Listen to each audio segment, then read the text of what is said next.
يا أيها المزمل قم الليل إلا قليلا نصفه أو انقص منه قليلا أو زد عليه ورتل القرآن ترتيلا إنا سنلقي عليك قولا ثقيلا إن ناشئة الليل هي أشد وطئا وأقوم قيلا إن لك في النهار سبحا طويلا واذكر اسم ربك وتبتل إليه تبتيلا رب المشرق والمغرب لا إله إلا هو فاتخذه وكيلا واصبر على ما يقولون واهجرهم هجرا جميلا وذرني والمكذبين أولي النعمة ومهلهم قليلا إن لدينا أنكالا وجحيما وطعاما ذا غصة وعذابا أليما يوم ترجف الأرض والجبال وكانت الجبال كثيبا مهيلا إنا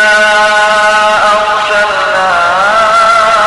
إليكم رسولا شاهدا عليكم كما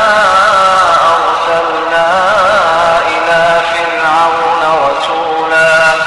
فعصى فرعون الرسول فأخذناه أخذا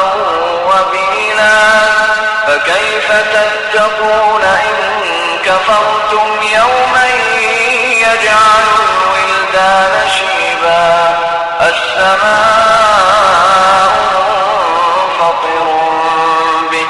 كان وعده مفعولا إن هذه تذكرة فمن شاء اتخذ إلى ربه سبيلا إن ربك يعلم أنك تقوم أدنى من ثلثي الليل ونصفه وثلثه وطائفة من الذين معك والله يقدر الليل والنهار علم أن لن تحصوه فتاب عليكم فاقرؤوا ما تيسر من القرآن علم أن سيكون منكم